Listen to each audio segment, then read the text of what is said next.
Hey, what's up everyone? Welcome back to Babylon Talmud. Today we're studying Daf Nun of Masechta Pesachim, Daf 50.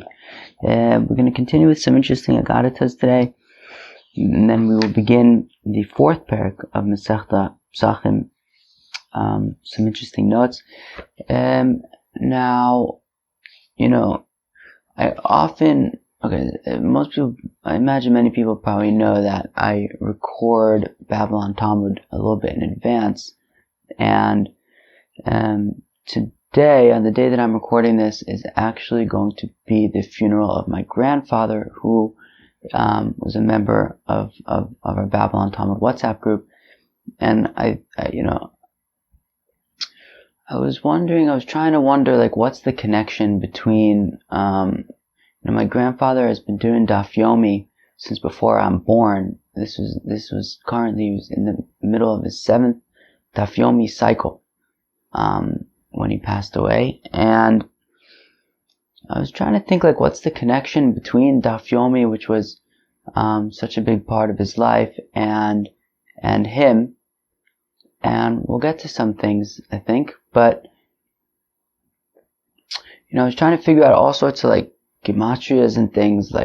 Some of them got pretty close, like Ruvain ben Chaim, which is his name, is gematria is 379, and the daf on the day that he passed away was Pesachim daf Memches, which is the 363rd daf in all of Shas. So it was pretty close, but no cigar. 363 and 379.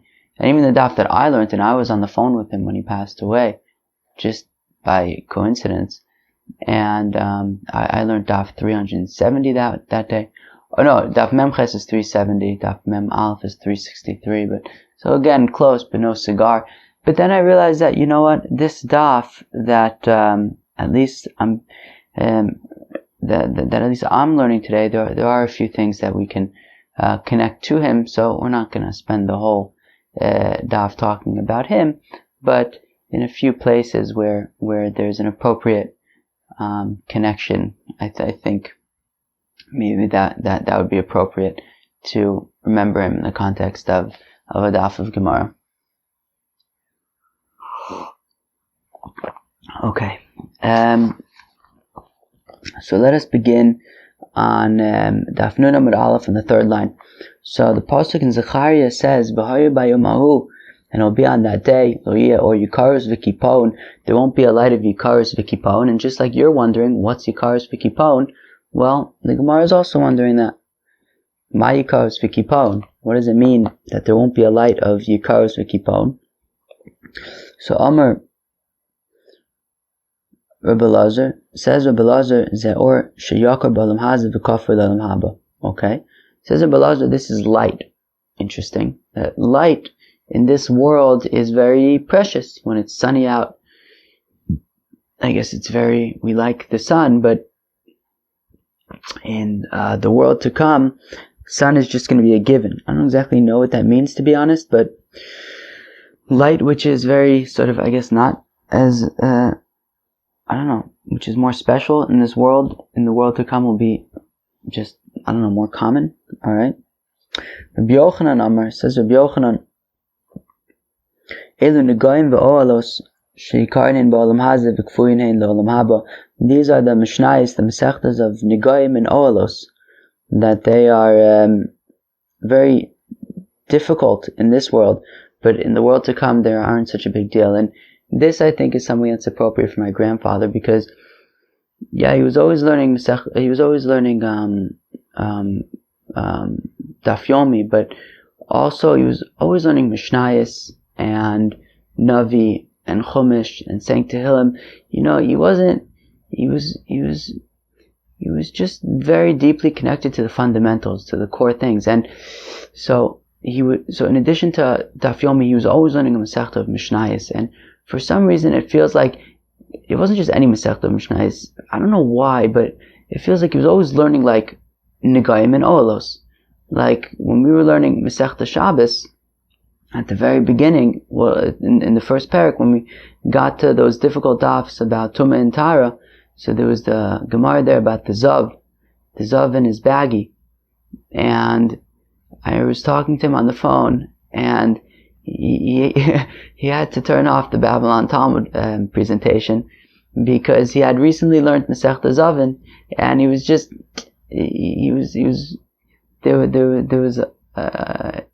he had a lot more context for it, and so he just kind of decided that he was going to do it on his own. And also, for some reason, recently I was learning Masechta Kelim, and when we were learning Masechta Kinim about a year and a half ago, or a little bit less, he had recently learned Masechta Kinim, so he was always learning these difficult Mishnayos. I don't know why, but anyways, so here is, so the Gemara says that these are the tractates of Negoim and Oelos that are very difficult in the world to come. In this world, in the world to come, they are not as difficult, which is very interesting. Okay. Rabbi Yeshua ben Levi Amar, I said, Rabbi Yeshua ben Levi, Elu b'nei Adam. These are people, sheikarein ba'olam hazeh v'kfuyin la'olam haba. These are people that are very honored in this world, but aren't such a big deal in the next world. Meaning, you have certain people who have a lot of power, or in this world we look at them and we say, "Wow, what a fancy person!" But in the world to come, not that big of a deal. Kihad Rabbi Yosef, Breder Rabbi Yeshua ben Levi, Rabbi Yosef, the son of Rabbi Yeshua ben Levi, Chalash, he got sick, ve'isnigid, and his body, he died. His body left, his soul left his body, but then he came back to the world. Kihadar, and when he came back to the world, Omerle Avua, so Rabbi Yeshua ben Levi said to him, "My chazis, what did you see in the world to come when you were over there?" Omerle, and Rabbi Yosef said to his father, Rabbi Yeshua ben Levi, this isn't the regular Rabbi Yosef, this is a different Rabbi Yosef. Olam hafuch reisi, I saw an upside down world. Elyonim lemata, all the people who over here we think are so great, over there they're kind of towards the bottom of the bucket. Well, I don't know if that's the right thing, but they're not so great in the world to come. V'tachtonim lemala, but the people who in this world aren't necessarily so revered, in the world to come, they're very well honored. Amrlo b'ni olam bara isa, to which Rabbi Yeshua ben Levi responded, and he said, "No, actually, you've seen a very clear depiction of how the world should be. Well, you've seen a very clear depiction of a world." And then Rabbi Yeshua ben Levi asks, where is our standing there? So So his son answered that, well, just like in this world the Talmidei Chachamim are honored, so also in the world to come, Talmidei Chachamim are honored. And then Rabbi Yeshua ben Levi's son continues, and I heard them saying, that fortunate is a person who has come here with his learning in his hand. And that, again, I think is an appropriate tie-in to my grandfather. Always had his Gemara with him. My grandmother would say that, just leave my grandfather with his Gemara and he's happy. And, at the time that he passed away, he wasn't particularly sick or anything. He was in the hospital. He had a pacemaker put in recently, but he wasn't, it's not like he was sick for a long time. It was pretty sudden. And I was on the phone with him, and we were discussing, it was a very short conversation, but we had just begun discussing the Daf Yomi when suddenly he had a heart attack, and his soul left his body. And so Mamish, he died while discussing the Daf Yomi, the Gemaras that was such a big part of his life.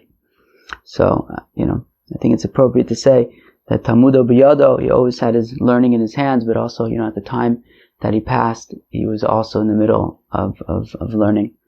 V'shamati shayu omrim, and says Rabbi Yeshua ben Levi's son, that I heard that they were saying Harugei Malchus in Adam Yachol Amud B'Mechitzasan, that Harugei Malchus, people killed by governments for being Jewish, so they are in an extremely special place.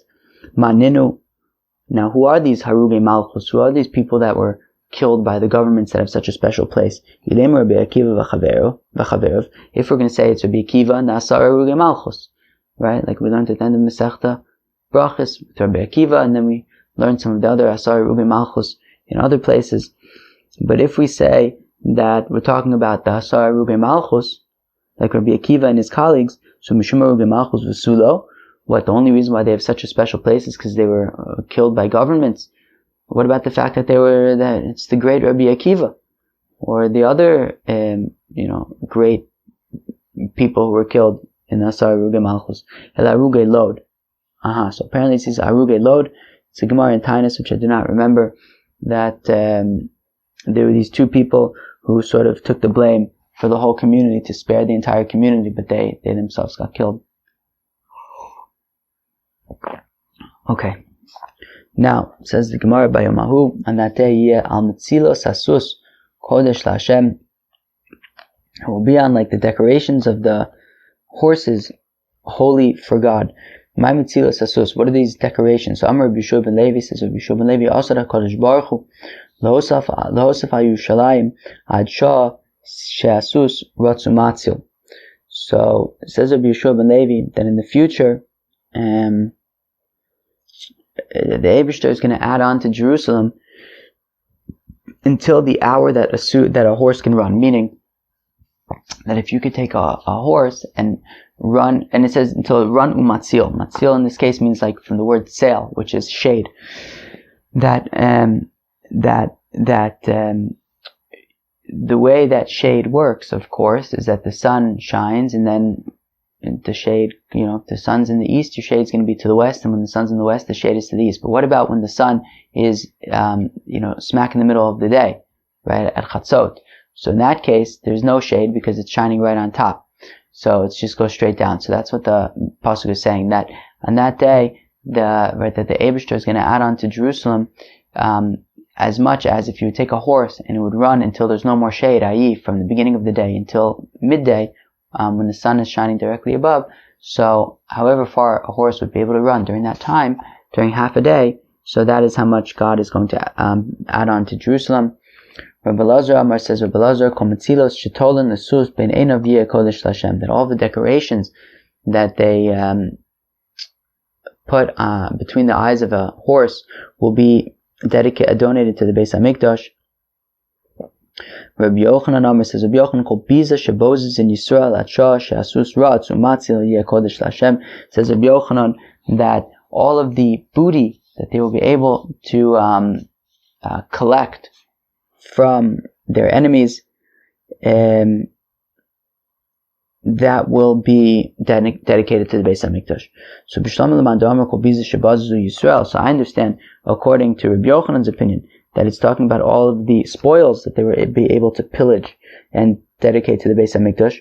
Well then, Hanu D'Chsev, I understand that which is written, V'haya Asiros B'Beis Hashem, it will be that the pots in the house of God, Kim Mizrakim L'fnei HaMizbeach, will be like the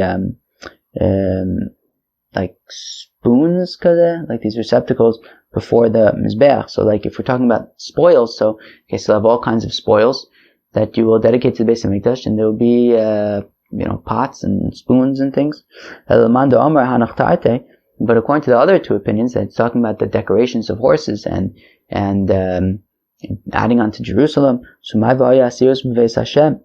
what does that have to do with pots and things in the Beis HaMikdash? So Milsachri say, well, that's just saying something else. That it just means that the Yidden are going to become wealthy, and then they're going to donate things to the Beis HaMikdash, including pots and spoons. I understand according to the Mandamar who says spoils. That's why the pasuk says that you won't need any Canaanim, which, so I think Pashup Shah would be like non-Jewish people, but in order to do business in the Beis HaMikdash, meaning the Beis HaMikdash needed to raise funds for all of the things that it does, so there would be the temple treasury, and they would do business with external third parties who weren't necessarily Jewish, in order to keep funds happening. I guess when you donate a sheep to the perek habayis, maybe they sell it or something, I don't know. But then again, maybe they use the sheep. What if you donate Chveisnish to your iPhone? So I guess they got to do something with it. I don't know. Anyways, but if we say that the Yidden are going to have lots of spoils that they're going to give to the Beis HaMikdash, well then there's going to be plenty of money and things there, and they won't have to do business externally. But according to the other opinions, what does it mean that there won't be any more Kanaaniyim over there? So Amr Birmia Ein Kan Oni. So Rabbi Yirmiyah says, well, according to those opinions, Kanaani doesn't necessarily mean a non-Jewish merchant. What it means is a Ein Kan Ani. That, right, Kanaani is like Kan Ani, that there won't be any poor people. Okay? So I don't know that Kanaani is called a merchant. So I guess maybe you could actually say that Kanaani has nothing to do with a non-Jew. Maybe it has to do with simply just merchants. Right, so Kanaani is a merchant. So how do you know that Kanaani is a merchant? As the Pasuk says, Vayasham Yehuda Bas Ish Kanaani, that it says by Yehuda and Tamar, that Yehuda saw the daughter of a Canaanite person. So, and that was Tamar. So, right, was that what, or maybe, no, I don't think that was Tamar. That was, no, that was his wife. So he saw the daughter of a Ish Kanaani, and his name was Shua, and then he married her. I don't think that was Tamar. That was his wife, I believe. So now, my Kanaani. So what's this Kanaani in the case of Yehuda marrying his wife? Ilema Kanaani Mamish. If it literally means a Canaanite who was not Jewish. So Efshar Ba'Avram Vizir Es Yitzchak. Well, I guess nobody was really Jewish at that point. But if we say it's a Canaanite, was it possible that Avram warned Yitzchak, don't take anybody from Canaan, and that's why he sent it? Or really, Avram told Eliezer, don't take his servant, don't take anybody from my son Avram, from my son Yitzchak, from the Canaanite people. Go to, where did he go? Where was it? Or Kasdim? Wherever he went to find Rivka. Where was Rivka? Who could tell me? Lavan? No, I don't think it was Ur Kasdim. Avram came from Ur Kasdim. They were in Haran. No, that was. Wait, where did Eliezer go? No, he left Beersheba and he went to Chveisnish. I can't remember. So is it possible that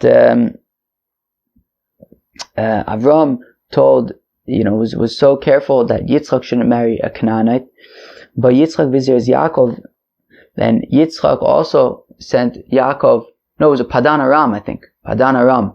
I think that's where it was. And then Yitzchak also told Yaakov, hey, don't marry any Canaanites, go to Padan Aram and find, marry one of my nieces. So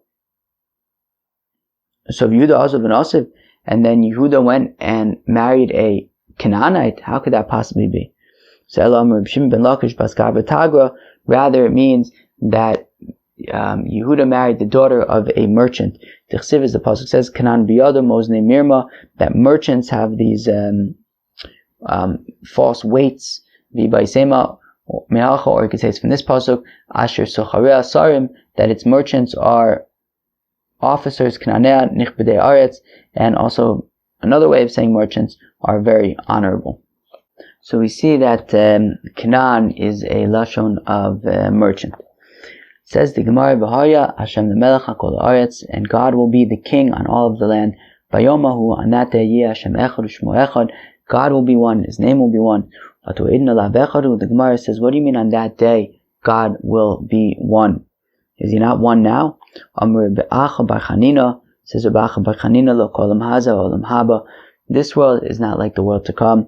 Olam haza b'soros tovos, Amr baruch hatov ha'metiv b'soros raos, Omer baruch taino emes.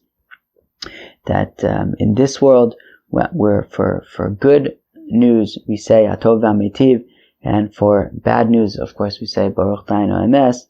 L'olam haba kulo Hatov v'Ametiv. Whereas in the world to come, it is we only say Hatov v'Ametiv, and of course the tie-in is obvious here to my grandfather that on this day the Gemara is talking about saying Baruch Taino Emes, which of course is an appropriate thing to say when somebody passes away.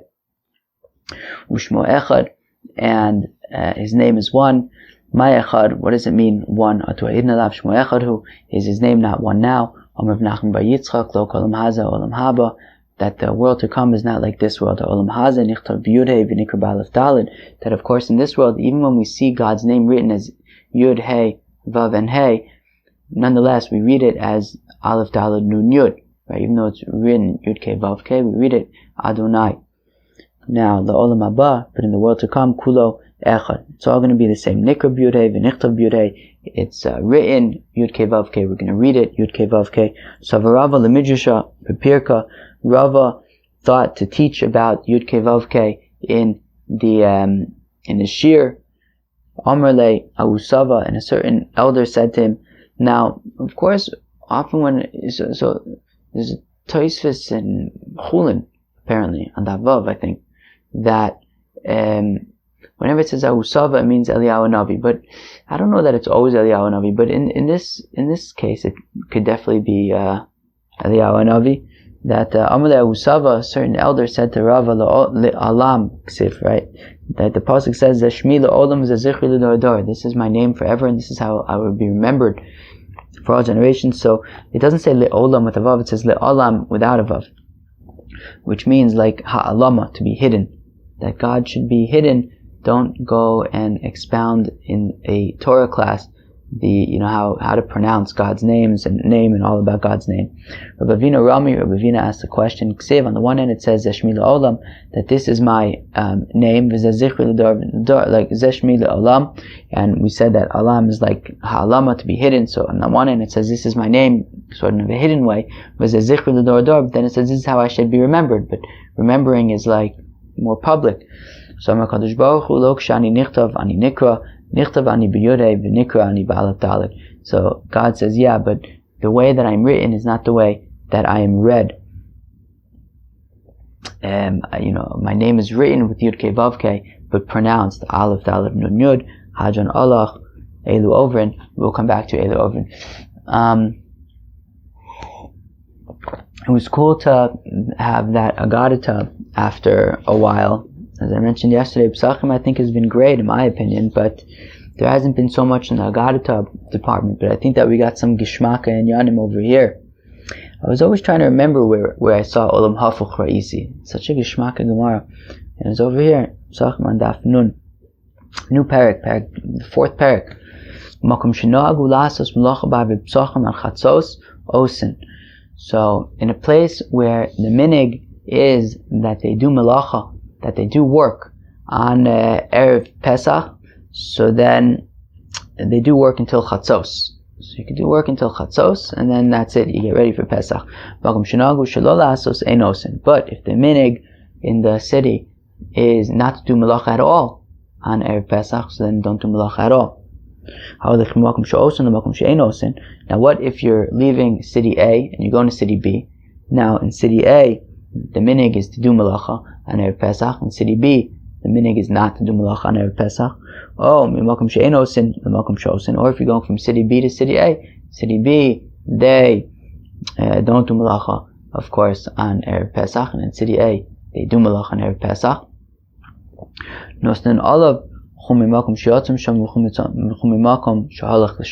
So we apply to him the stringencies of the place that he left from and the place that he's going to, essentially being that the only time that you can do melacha on Erev Yom Tov is if you live in a place that they do not do melacha, that they do melacha on Erev Yom Tov, and you're also in that place. But on Erev Pesach. But if you live in a place where they do malacha, but you're going to a place where they don't do malacha, or you live in a place where they don't do malacha, but you're going to a place that they do malacha, you take the stringencies of whatever the more stringent view is, and therefore you wouldn't do any malacha on Erev Pesach. The only time you do malacha is if you live in a place where they do malacha on Erev Pesach, and you're in that place. You didn't travel to a place where they don't do malacha. And a person shouldn't change because of machlokas, and Rashi says the Gemara is going to have to explain what that means. Because we just said that if, for example, you come from a place where they don't do malacha, and now you're going to a place where they do malacha, you don't do malacha. But if we're saying don't change because of machlokas, then it sounds like you should just do whatever the place that you're doing is doing. So Rashi says the Gemara is going to explain kayotzebo, and similarly hamolch perish shvius. Somebody who's taking Shemitah fruits. So the way it works with Shemitah is that there's a concept of, as long as there is still food out in the fields for the animals to eat, so you can keep a stash in your house. But once there's no longer any food available in the fields for the animals to eat, well then you can't be hoarding a stash in your house on Shemitah. So if you're going to, so let's say in city A, they already ran out of food in the field, so everyone's got to take out their private stashes. But in city B, they haven't yet run out of food. So now, the Mishnah says, similarly, somebody who's taking Shemitah fruits, from city A where they already ran out of fruit in the field, so everyone has to take their stash from their houses and bring it out. Now you're taking these fruits to a place where they haven't yet run out in the fields and people still have private stashes, or you're coming from a place where they haven't run out, so people have private stashes, to a place where they have run out in the field, and therefore everyone had to take out their stashes. So chayav leva'er, you are going to have to get rid of whatever fruit you took, because we take the stringencies of both places into account. Rabbi Yehuda Omer say v'have loch af ato. So Rabbi Yehuda says that we say to him, go and bring your own, or something. And Rashi also says we're going to have to explain what that means. Okay? Now the Gemara wants to ask, interesting. So the Gemara says, what's so special about Erev Pesach that we're signaling it out for not doing Melacha? Even Erev Shabbos and Erev Yom Tif, we don't do Melacha. The Tanya is we learn in the Brayso, Melacha b'Erev Shabbos Yom Tovim. Somebody does Melacha on Erev Shabbos or Erev Yom Tif min ha-mincha l'mayla, from the Mincha and on, from the time to say Mincha and onwards. So Rashi gives two options. Either it means 9.5 hours and on, or 6.5 hours and on into the day. Of course, we know from the fourth perek of Brachos what that means. Basically, either from Mincha Gdola, Mincha Ktana, but 6.5 hours on a perfect day from 12:30, or maybe from 9:30. No, 3:30. Okay. In a Rosim and Bracha La'olam, he's never going to see any signs of blessing from his work. So what's so special about Erev Pesach, where we're saying you wouldn't do Melacha after Chatzot, when we already know that every Shabbos and Yom Tif you don't do Melacha from Mincha and onward? So the Gemara answers, Hasam mina Mincha u'l'mayla huda aser, samach Mincha lo. Well, yeah, by Shabbos and Yom Tov it says from Mincha and onwards. Mincha, the earliest time for Mincha is 12:30 on a perfect day. But Chatzos, which is what the Mishnah here is talking about, is earlier than that, which is already from 12. Okay. So Chatzos, right? But here it's already from Chatzot. It's going to be Aser Inami, or else you could say Hasam Siman Bracha U'Delo Chazi by Shabbos and Yom Tov. So it says that he won't see any blessing from his work. But we don't excommunicate him. Wow.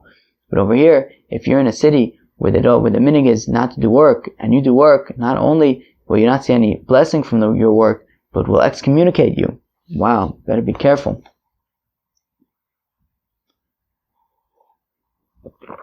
Says the Gemara, Gufa, we said earlier, somebody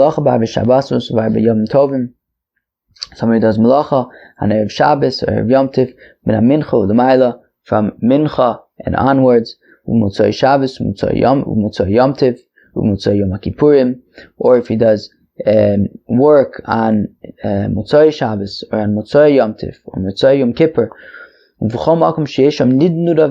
or any place where there is like a smell even of an Aveir, Lasuye, to include Tanis Tzibor. For example, if there's a public fast day because there's no rain, and everyone's taking it very seriously and they're fasting, so then don't do Melacha. In a Rosim and Bracha La'olam, and if you do Melacha in any of these places, you're not going to see signs of blessing. Tana Rabbanan, the Rabbi said, Yesh Zaruz v'niskar v'yesh Zaruz v'nifsad. There are people who are very, active in their work and they succeed. There are people who are very active in their work and they do not succeed. Yesh Shafal v'niskar v'yesh Shafal v'nifsad. There are people who are don't do very much work, and they nonetheless merit. And there are those who don't do very much work and they lose. Zarz v'niskar. What's an example of somebody who does a lot of work and he succeeds? The avid kulei Shabbata v'lo avid b'mailei Shabbata. Well, if you work all week, but comes Erev Shabbos, you take a break, probably from Mincha and onwards. Zarz v'nifsad. The avid kulei Shabbata v'lo avid b'mailei Shabbata. Somebody who works is a workaholic and he loses out. Is somebody who works all week long and he also works all the way up to Shabbos. Shafal v'niskar, somebody who is doesn't necessarily work so much, but he nonetheless is meritorious. To lo avid kulei Shabbata v'lo avid b'mailei Shabbata, that he doesn't work all week, but he also doesn't work on Erev Shabbos. Shafal v'nifsad, to lo avid kulei Shabbata v'avid b'mailei Shabbata, and if you sort of don't work all week and for some reason the only time you work is on Erev Shabbos, well then you're going to lose out. Amar Rava says, Rava Haninashi the Mechoza, the women of Mechoza where Rava lived, b'mailei Shabbata on Erev Shabbos. Amar Rava says, Haninashi the Mechoza. What did I just do? I think I read the same line twice. Haninashi the Mechoza afagav lo avdan avidta b'mailei Shabbata, that the women in Mechoza, even though they don't do malacha on Erev Shabbos, mishum mifankusahu. So that is really just because Mechoza was a very wealthy city, so they didn't have to do any work in general. They don't even work during the week, but nonetheless, we still consider them shafal v'niskar, somebody who doesn't work all week and also doesn't work on Erev Shabbos, and therefore we give them a reward. Rava asked the question, Ksiv, on the one hand the pasuk says, Ki gadol ad shamayim chastecha. It says that your kindness is great until the heavens. And it also says, Ki gadol me'al shamayim chastecha, that your greatness is, that your kindness is as great as above the heavens. So is the kindness until the heavens or above the heavens? Or greater than the heavens? Okay, it said, how is this? Kan bo'osim l'shma, kan bo'osim shelo l'shma. Depends if you're doing what you're doing, the shma, that you're doing the mitzvahs because you want to be doing mitzvahs, versus if you're doing the mitzvahs for some ulterior motive.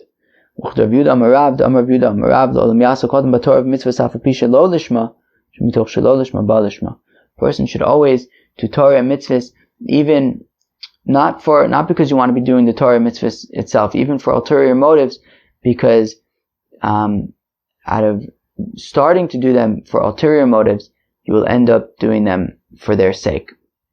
And that's why it says that, even when you do mitzvahs shelo lishma, it's still, kigadol ad shamayim chazdecha, that your kindness is as great until the heavens. There's still reward, there's still, good vibes associated with what you're doing, but it's not as great as if you do it lishma, for its own sake.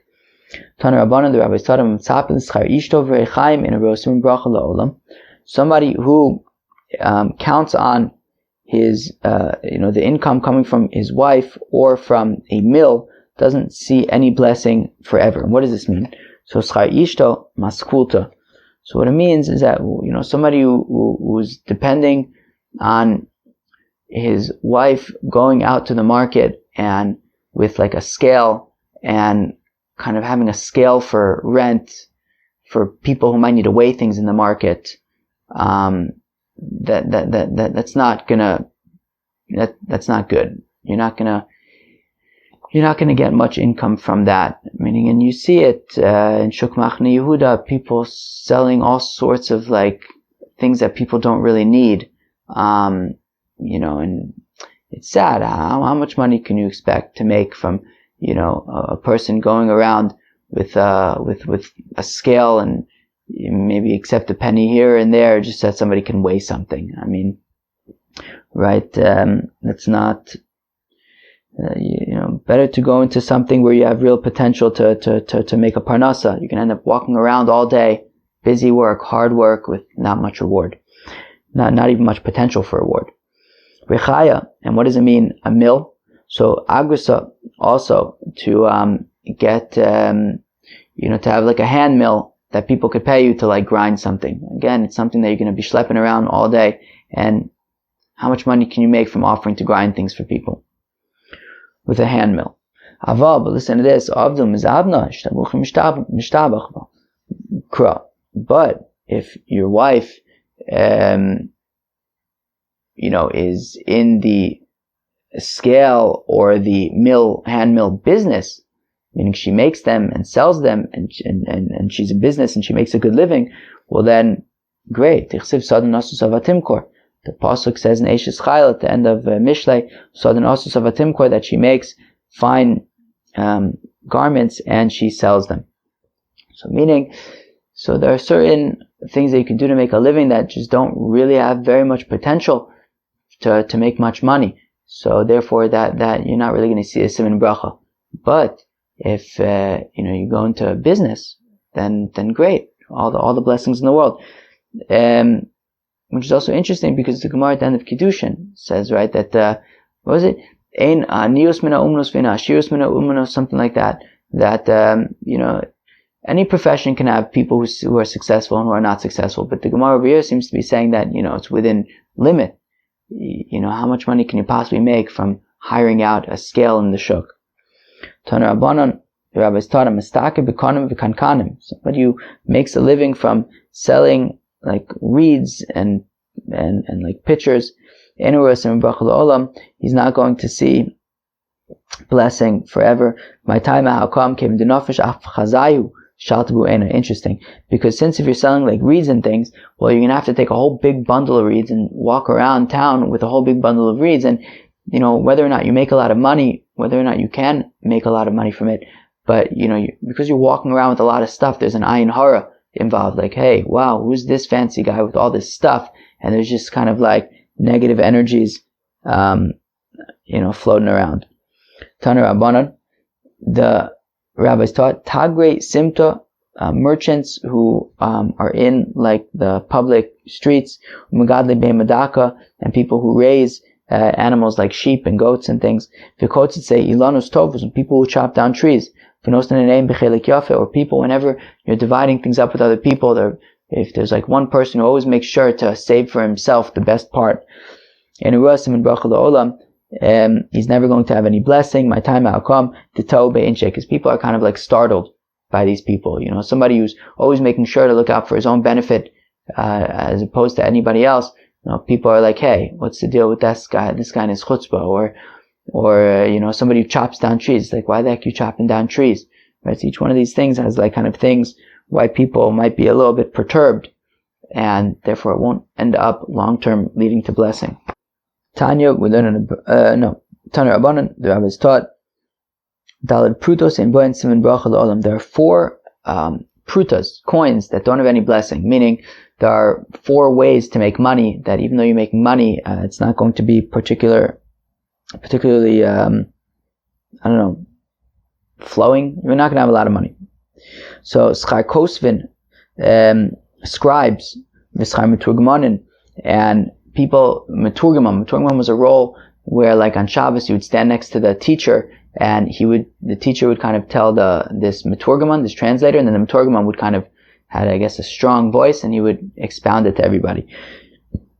V'schar yisomim, somebody who represents the interests of orphans, however, takes a piece of the pie. Umos habos mimdina sayam, and money that comes from overseas, meaning if you have somebody who's in business and he's always sending out his boats to very dangerous places. Interesting. So bishlama schar meturgmanin, I understand why the money, the income of a meturgman, of a translator, is not going to be particularly significant, particularly large, mishum demechzek schar Shabbos, because it seems like he's working on Shabbos, right? It seems like his only job is that on Shabbos he expounds the shir. So because it's schar Shabbos, that's why it won't be particularly blessed, or at least it looks like it. Umos yisomim nami, I understand why somebody who represents the interests of orphans and takes a cut. So la b'nei mechilin in it, well, it's because they're too young. They're not really. They don't have the knowledge, the ability to properly give this person their inheritance. So therefore, I assume the point is that it's kind of like stealing it. and money that comes from overseas. Well, because miracles aren't going to happen just every single day, and therefore, if you're always sending your boats into dangerous places, it sounds like it's probably high risk and high reward. So while maybe it'll work out in a bunch of cases, eventually it's not going to work out. But what's wrong with scribes? Why should scribes be unable to make a good living? So Rabbi Yeshua ben Levi says, Rabbi Yeshua ben Levi chavdalet ta'anios yashvu anshe knesses hagadola al kosvei svarim tefillin u'mezuzos shelo yisashru. Interesting. Says Rabbi Yeshua ben Levi that the anshe knesses hagadola, they fasted 24 fasts so that scribes, people who write Sifrei Torah, Tefillin, and Mezuzos, should not become wealthy. Well, because if they become wealthy, well then they're not going to need the money, and they're going to not be writing Sifrei Torah, Tefillin, and Mezuzos, and there's going to be a shortage. So in order to make sure that they would always be writing, they fasted 24 times to make sure that the scribes should not become wealthy. Now, Tana Rabbanan, the rabbis taught, Kosvei Svarim, Tefillin, and Mezuzos, people who write Sifrei Torah, Tefillin, Mezuzos, Hein v'tagrein, v'tagre tagrein, them and their merchants, and their merchants' V'chola osken b'meleches shamayim, and anybody who works in the work of God, i.e., in the sale of these holy writings, the Isuyi Mochri Treles, and that's even to include people who sell tzitzis. And in Rowan Siman Bracha L'Olam, they're never going to see like blessings in their work, meaning it's not going to be so plentiful, and they're not going to make tons of money. But Vim Oskan Lishma Rowan. However, there's one detail, which is if they work Lishma for the sake of providing people with Sifrei Torah, Tefillin, Mezuzos, well then they could see plenty of blessings. So it sounds like these fasts that the Anshe Knesset Hagadola fasted was only to a degree. That was only if they weren't necessarily writing it the Shema for the right intentions. But if they're writing the Shema, so great, they should also be able to enjoy a good living. B'nai Baishan, these people of this place, the sons of this place called Baishan, Nog Delo Azlin Mitzur Letzidon B'Maile Shabbato. They had a minig that they wouldn't travel from Tzur to Tzidon on Erev Shabbos. There was a certain market that they had in Tzidon, and the minig was that they wouldn't travel to this market on Erev Shabbos. So also Banayu Kami to Rabbi Yochanan. Now their sons, their descendants came to Rabbi Yochanan, Amrulo, and they said to Rabbi Yochanan, Avhasin Efshalu, look, our fathers were wealthy, they were able to take off on Friday and not go to the market. Anun, but us, Lo Efshalan, we need to make a living. We need to go to this market on Friday. Amrulo, Rabbi Yochanan said to them,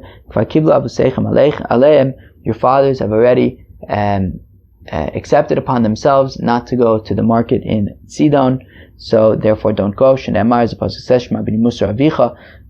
Listen, my son, to the teachings of your father, and do not abandon the Torah of your mother, so therefore you should also refrain from going to this market on Erev Shabbos. That was Daf Nun of Masechta Pesachim. It was kind of like a light daf, pretty fun, pretty cool. We talked about Olam Hafuch Ra'isi, which I thought was a cool Gemara that I had forgotten where it was, but here it is. We talked about Lok Olam Haza, Olam Haba, and some interesting things over there. And of course, remembering my grandfather, Reb Ruven Ben Chaim, Yizichro Baruch. All right, have a great day. Peace out.